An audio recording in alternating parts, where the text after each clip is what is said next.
They come from different backgrounds. They are all here to find solutions to the challenges brought about by climate change. As the negotiations continue, affected communities are also here to make their voices heard.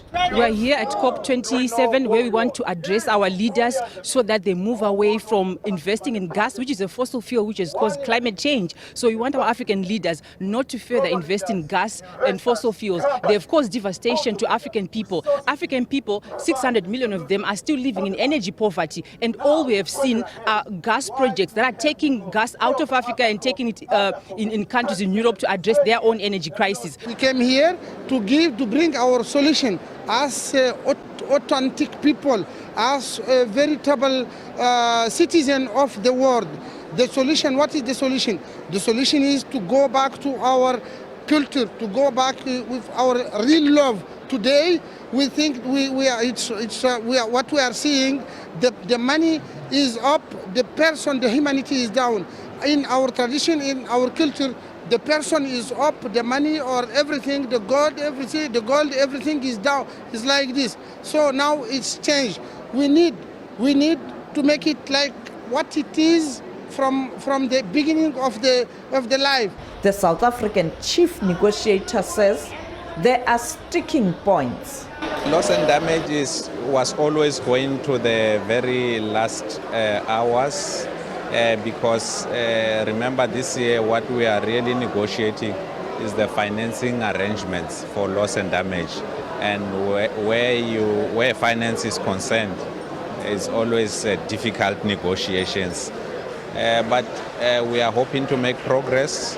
I mean, the first step was progress in itself, because we agreed to have this agenda item to discuss financing arrangements for loss and damage. So that in itself was progress. Now, as they say, it's about details. What do you mean by that?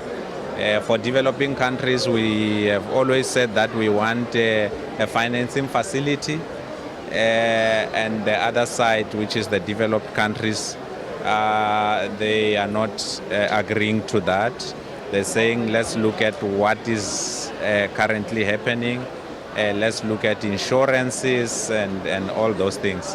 But for us, we are very clear that there is no finance to address loss and damage.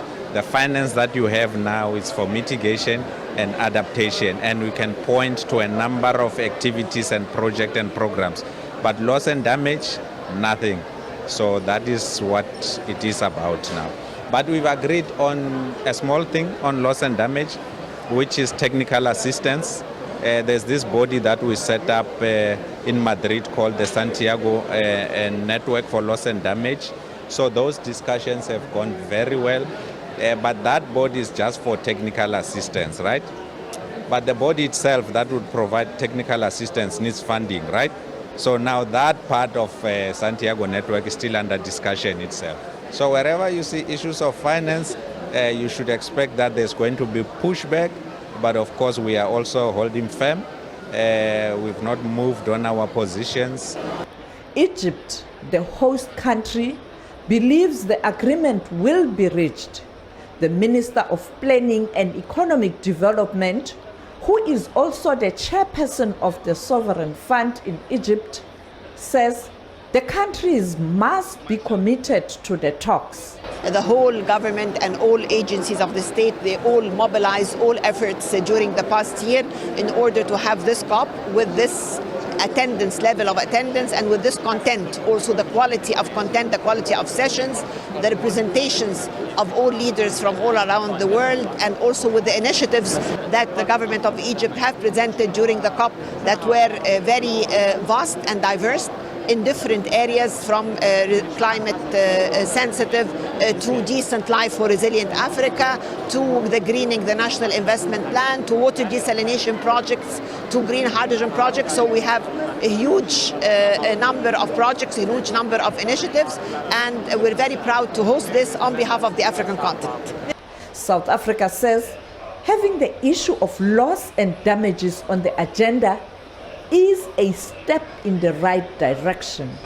On the other hand, not really a lot of progress on the critical issue of financing and, of course, on the responsibilities of developed countries to assist developing countries.